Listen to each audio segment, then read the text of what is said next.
We want to simplify the given expressions.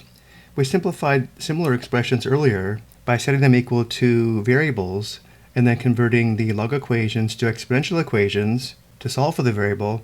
For these examples, though, we'll simply be using the properties shown on the right. For the first expression, we have natural log of e to the power of 15.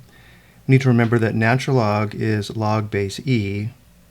So we have log base e of e to the 15th. Looking at the properties, the property that applies is log base a of a to the power of x equals x. Notice the log has base a, and the input for the log also has base a. Log base a of a to the power of x simplifies to x, which means in our case, natural log e to the 15th, or log base e of e to the 15th, simplifies to 15. We can easily check this by determining the equivalent exponential equation, which notice would be e to the power of 15 equals e to the 15th, which is true. Next, we have natural log of 1 divided by e to the 4th.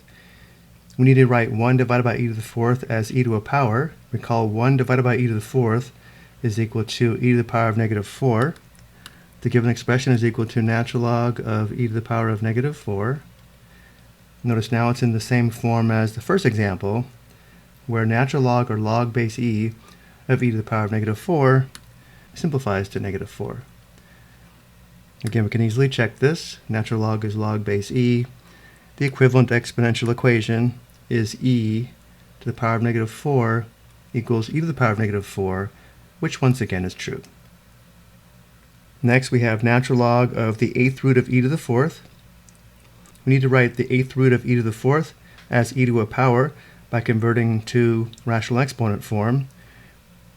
To do this, remember, when converting to a rational exponent, the numerator is the exponent of 4, the denominator is the index of 8. Natural log of the 8th root of e to the 4th is equal to natural log of e to the 4/8. 4/8 simplifies to 1/2, giving us natural log of e to the power of 1/2. Again, natural log is log base e. Natural log of e to the 1/2 is equal to 1/2. The next two expressions are a little bit different. The next expression is e to the power of natural log 2.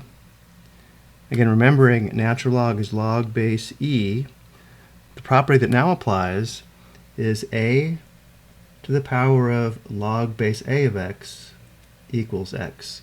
Notice we have an exponential term where the base is a, the exponent is log base a, and a to the power of log base a of x equals x, which is the input for the log in the exponent position. Which means e to the power of natural log 2, or e to the power of log base e of 2, is equal to 2. Because we have an exponential equation here, to check it, we would convert to a log equation using our definition below. Let's go ahead and do that. Remember, when converting an exponential equation to a log equation, the logarithm is equal to the exponent. In this case, the exponent is natural log 2. So we have some log equal to natural log 2, where the base is e, and 2 is the input into the logarithm. And of course, log base e of 2 is natural log 2. Natural log 2 equals natural log 2 is true, verifying the exponential equation is true.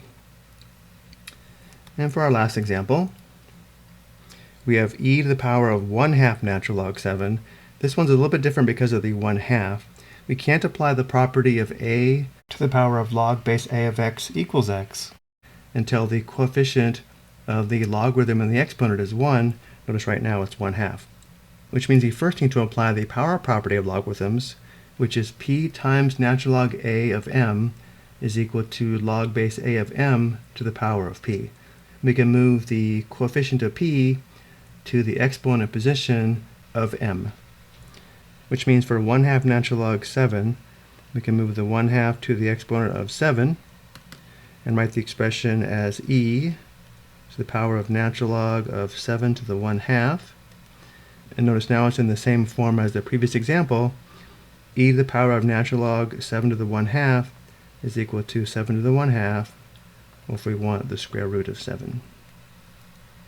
I hope you found this helpful.